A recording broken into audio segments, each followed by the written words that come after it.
ये कहानी है बदलापुर नामक गांव की। बदलापुर गांव हरियाली से घिरा हुआ था। गांव के चारों तरफ नदी नाले, पेड़ पौधों से सजा हुआ था। उस गांव के लोग बहुत ही अच्छे भले थे। एक दूसरे से बात करना, एक दूसरे की मदद करना, ऐसे लोग उस गांव में अपनी जिंदगी जी रहे थे। उसी गांव में एक गरीब परिवार भी रहता था। उस परिवार में भीमा, उसकी पत्नी गीता और छोटा बेटा राहुल रहता था। भीमा बहुत ही गरीब था। उसके पास ठंड से बचने के लिए ना तो कंबल था, ना तो ओढ़ने के लिए रजाई थी।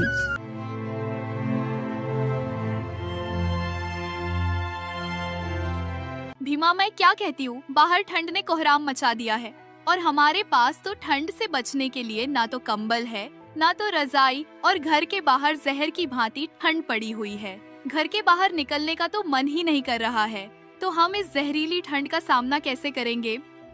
गीता, हमारा तो ठीक है, हम जैसे तैसे ठंड का सामना कर लेंगे, लेकिन हमारा छोटा सा बेटा राहुल, वो कैसे अपने आप को ठंड से बचाएगा?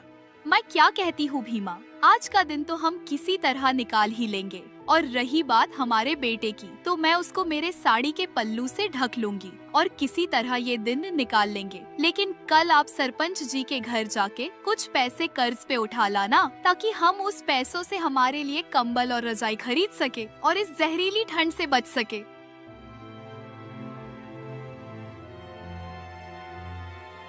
ठीक है गीता, तुम ठीक कह रही हो। मैं कल ही सरपंच जी के घर जाके सरपंच जी से कुछ पैसे कर्ज पे ले आऊंगा। उधर घर के बाहर ठंड जहर की तरह भिनभिना रही थी। देखते ही देखते जोरदार बारिश ने दस्तक दी। जैसे ही ठंड के दिनों में बारिश शुरू हुई, वैसे ही गांव के लोग इधर उधर भागने लगे, जैसे कोई भूकंप आया हुआ हो। कोई छाता लेके भाग रहा था तो कोई घर के छत के नीचे से बारिश को देख रहा था। बिन बादल बारिश की वजह से खेतों के फसलों का बड़ा ही नुकसान हो रहा था। बारिश इतनी ज्यादा हो रही थी कि गांव के लोग अपने अपने घर में दुबक के बैठे हुए थे। कोई घर में कंबल लेके बैठा हुआ था, तो कोई घर के छत के नीचे आग के सामने बैठ के शरीर को गर्म कर रहा था, तो कोई घर के अंदर रजाई लेके सोया हुआ था। घर के बाहर धुआंधार बारिश हो रही थी। इसके कारण घर से बाहर निकलने का तो कोई नाम ही नहीं ले रहा था। देखो भीमा, ये ठंड क्या कम थी, तो ये बिन बादल बरसात भी शुरू हो गई। कैसे दिन आ गए। एक समय था बरसात के मौसम में बरसात होती थी, गर्मी के दिनों में धूप निकलती और सर्दी के दिनों में ठंड पड़ती थी। अब तो ऐसे दिन आ गए हैं कि सर्दी के दिनों में बरसात और बरसात के दिनों में ठंड। धरती का सारा चक्र ही उलट पुलट हो गया है। हाँ गीता, ये सब इंसानों की ही गलती है। इंसानों ने पेड़ काटना चालू कर दिया है। कोई भी इंसान पेड़ लगाना नहीं चाहता है। इंसानों ने धरती से सारे पेड़ पौधे कम कर दिए, इसीलिए सर्दियों में बिन बादल मौसम की बारिश हो रही है। भीमा, अगर ऐसा ही चलता रहा तो एक दिन कलयुग का अंत हो जाएगा। गीता, तुम क्यों इतनी चिंता कर रही हो? जब कलयुग का अंत होगा सो होगा। अब जल्दी से हम दोनों बाप बेटे के लिए खाना लगा दो। बहुत जोरों से भूख लगी हुई है और तुम भी हमारे साथ खाना खा लो। ठीक है भीमा, आप दोनों बाप बेटे हाथ मुंह धो लो, तब तक मैं हम लोगों के लिए खाना परोसती हूँ।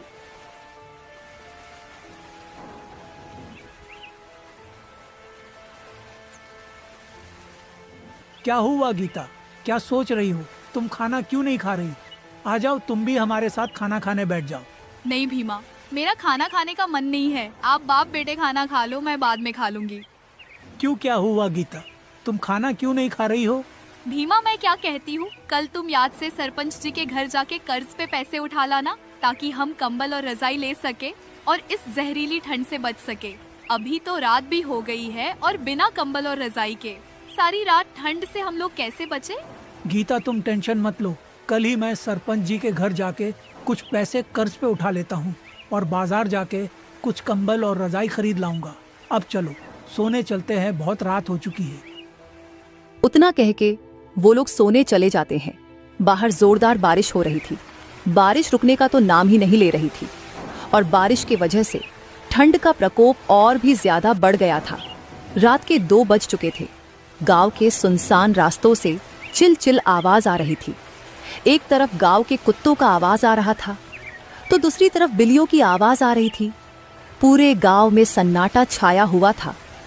कुछ ही देर में बारिश कम हो गई, लेकिन बारिश के वजह से ठंड और भी तेज हो गई थी। अगली सुबह भीमा, उसकी पत्नी गीता और उनका बेटा राहुल आग के सामने बैठे हुए थे। तब गीता ने भीमा से कहा, भीमा, बारिश तो बंद हो गई है, लेकिन बारिश के वजह से ठंड और भी ज्यादा बढ़ गई है। कल की रात तो हमने किसी तरह निकाल ली, लेकिन बारिश के वजह से आज और भी कड़ाके की ठंड पड़ी हुई है। इसीलिए तुम जल्दी जाओ और सरपंच जी से पैसे लेकर बाजार से कंबल और रजाई लेकर आओ। गीता, अभी तो सुबह हुई है, इतनी सुबह सुबह सरपंच जी के घर पैसे मांगने जाऊंगा तो अच्छा नहीं लगेगा। सरपंच जी क्या कहेंगे? भीमा, इतना क्यों सोच रहे हो? जल्दी से जल्दी जाओ और पैसे लेकर आओ। ठीक है गीता, अभी जाता हूँ। ऊपर से बर्फबारी हो रही थी। गांव में बर्फ गिरना भी शुरू हो गया था। बर्फ की वजह से ठंड इतनी ज्यादा थी कि भीमा बिना कंबल के ही अकड़ाते हुए रास्ते से जा रहा था। ठंडी ठंडी हवाएं चल रही थी। जाते जाते भीमा को गांव का मंगलू सेठ मिलता है और कहता है, अरे भीमा, ऊपर से बर्फ की बूंदें गिर रही है और तेज हवाएं भी चल रही है, और तुम इतने ठंड में सुबह सुबह इधर कहाँ चले? मंगलू सेठ, सरपंच जी से कुछ पैसे कर्ज पे मांगने जा रहा हूँ। घर में ठंड से बचने के लिए कंबल और रजाई नहीं है, और कल के बारिश के वजह से ऊपर से बर्फ भी गिर रहा है और जोरों की ठंड भी पड़ी हुई है। घर में ठंड से बचने के लिए कोई साधन नहीं है, इसीलिए सरपंच जी से कुछ पैसे कर्ज पे लेके बाजार से कुछ कंबल और रजाई खरीद सकूं, ताकि ठंड से किसी तरह बच सके।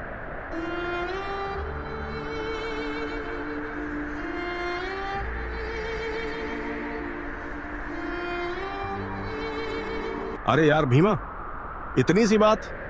भीमा, मेरे घर से कुछ कंबल और रजाई ले क्यों नहीं गए? मेरे घर में तो रजाई और कंबलों का ढेर लगा हुआ है। मांग के तो देखते, मैं क्या तुमको मना कर देता? वैसी बात नहीं है मंगलू सेठ, मुझे लगा कि आपके घर में कंबल है कि नहीं है, इसीलिए मैं आपके घर नहीं आया। ठीक है भीमा, अगर किसी भी चीज की जरूरत हो तो बेझिझक मेरे घर चले आना। ठीक है मंगलू सेठ, मुझे कोई भी जरूरत पड़ी तो मैं आपके घर मदद के लिए आ जाऊंगा। इतना कह के भीमा इतने कड़ाके की ठंड में सरपंच जी के घर के तरफ जाने लगता है।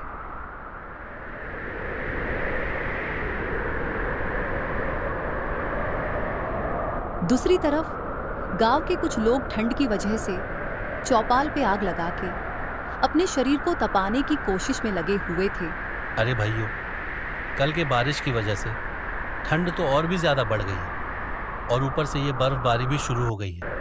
इतने ठंड में तो खेतों में काम करने का मन ही नहीं हो रहा है, करे तो क्या करे। अरे रामू भाई, तुम खेतों में काम करने की बात कर रहे हो? अरे रामू, काम करने की तो छोड़ो, घर के बाहर निकलने के लिए भी 100 बार सोचना पड़ता है। उतने में ही उधर से भीमा आने लगता है। अरे यार भीमा, इतने ठंड में सुबह सुबह कहाँ चले? तुम्हारे शरीर पे कंबल है ना, सर पे गमछा, इतने तेज ठंड में कहाँ चले भाई? रामू भाई, कहाँ से लाऊं गमछा?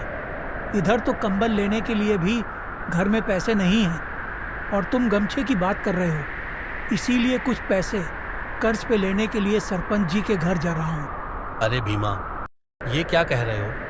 भगवान ने किसी के साथ भी ऐसा नहीं करना चाहिए। भगवान, ये तुम क्या कर रहे हो? तुम किसी के घर में तो पैसों की बारिश करते हो और किसी को बिना कंबल के बिना ही सोना पड़ता है। वाह भगवान, तेरी लीला अद्भुत है। ठीक है भीमा, अब तुम जाओ। तभी भीमा वहां से चला जाता है।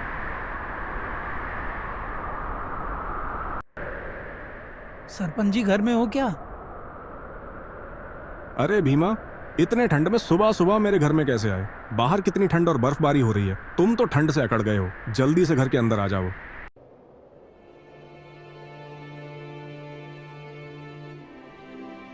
भीमा, आराम से आग के सामने अपना शरीर गर्म कर लो। तुम ठंड से कितना अकड़ गए हो?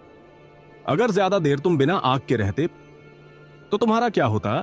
सरपंच जी, मेरा क्या होता? ज्यादा से ज्यादा मैं मर जाता, इससे ज्यादा क्या होता? अरे भीमा, तुम ऐसा क्यों बोल रहे हो? ऐसी बात नहीं करते। क्यों, क्या हुआ? घर में कोई झगड़ा वगड़ा हुआ है क्या? नहीं नहीं सरपंच जी, घर में कोई झगड़ा नहीं हुआ है, ना ही मैं घर से गुस्से से आया हूँ। तो फिर भीमा, क्या बात है? सरपंच जी, आपको तो पता है इस साल ठंड कितनी ज्यादा पड़ी हुई है, और कल की बारिश के वजह से ठंड ने तो कोहराम मचा दिया है। ठंड और भी ज्यादा पड़ रही है और बाहर बर्फबारी भी शुरू है और मेरे घर में ठंड से बचने के लिए ना कंबल है और ना रजाई।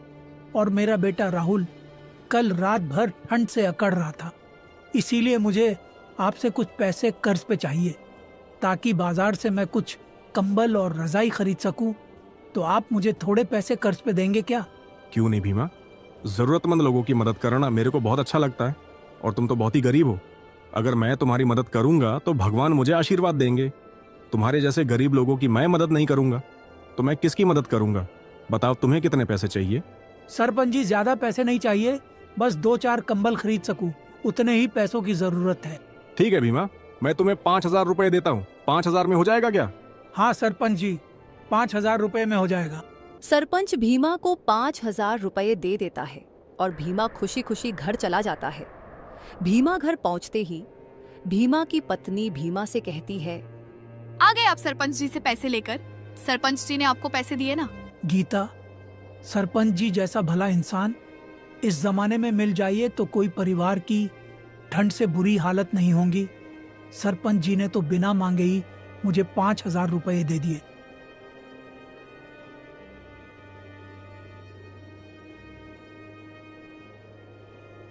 अच्छा हुआ भीमा, पैसे मिल गए। अभी तुम बाजार जाओ और हमारे लिए कुछ कंबल और रजाई खरीद ले आओ। आपको तो मालूम है आज ठंड कितनी ज्यादा पड़ गई है और ऊपर से बर्फबारी भी हो रही है। इससे ठंड का प्रकोप और भी ज्यादा बढ़ गया है और ठंडी ठंडी हवा भी चल रही है। ठीक है गीता, मैं अभी बाजार जाके कुछ कंबल और रजाई खरीद लाता हूँ। इतना कह के भीमा कंबल और रजाई खरीदने बाजार चला जाता है। भीमा बाजार पहुंचते ही वो एक कंबल की दुकान में जाता है और दुकानदार से कहता है, अरे भाई, अच्छा सा कंबल और रजाई तो दिखाना। ठीक है काका, आपको कैसा कंबल चाहिए? सस्ता वाला चाहिए या महंगा वाला दिखाऊं? काका, 5,000 में तो 3 कंबल आएंगे या 3 रजाई। आपको कंबल चाहिए या रजाई? तो भाई तुम ऐसा करो, 3 कंबल ही दे दो, उसमें ही ठंड से काम चल जाएगा। ठीक है काका, अभी आपको 3 कंबल निकाल के देता हूँ।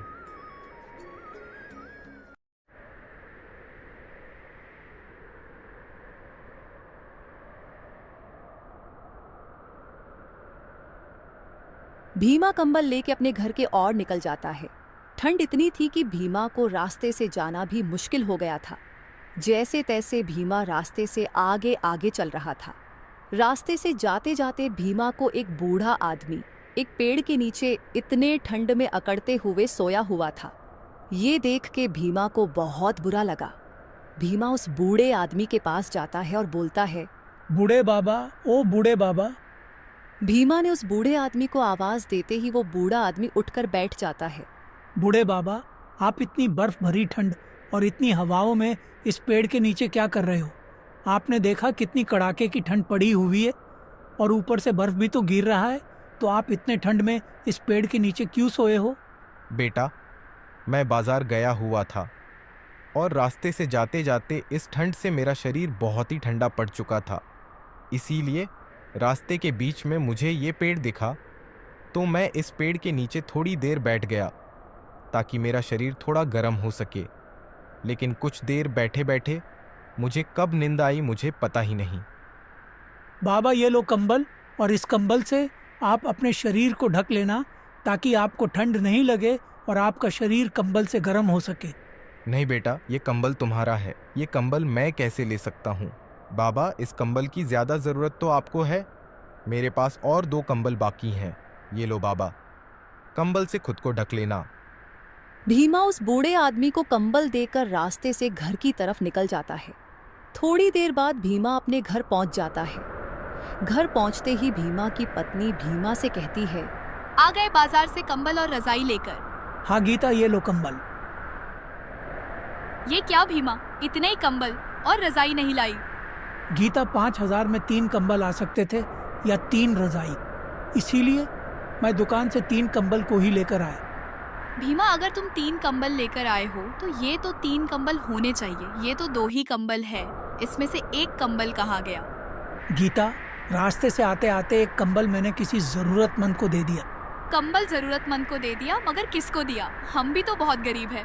और तुमने पैसे कर्ज पे लेकर ये कंबल बाजार से ले आए थे और आपने एक कंबल दूसरे को दे दिया। गीता, एक बूढ़ा आदमी रास्ते में एक पेड़ के नीचे सोया हुआ था और वो बूढ़ा आदमी ठंड से अकड़ रहा था। मुझको उस पर दया आ गई, इसीलिए मैंने एक कंबल उस बूढ़े आदमी को दे दिया। भीमा, लेकिन हम तो 3 लोग हैं और कंबल तो 2 ही है, तो एक को बिना कंबल रहना होगा। आप तो जानते हो आज ठंड कितनी है और आप भी तो रास्ते से आते आते ठंड से अकड़ गए हो। गीता, तुम चिंता मत करो, एक कंबल तुम्हारे लिए और एक कंबल हमारे बेटे के लिए। लेकिन भीमा, तुम कौन सा कंबल लोगे? गीता, तुम मेरी चिंता मत करो, मैं कल सरपंच जी से और कुछ पैसे कर्ज पे लेके कल बाजार से मेरे लिए कंबल खरीद के ले आऊँगा। अब अंदर चलो, आग के सामने बैठ के मैं अपना शरीर गर्म कर लेता हूँ। रास्ते से आते आते ठंड से मेरा शरीर ठंडा पड़ गया है। ठीक है भीमा, तुम्हारे लिए आग लगाती हूँ, चलो।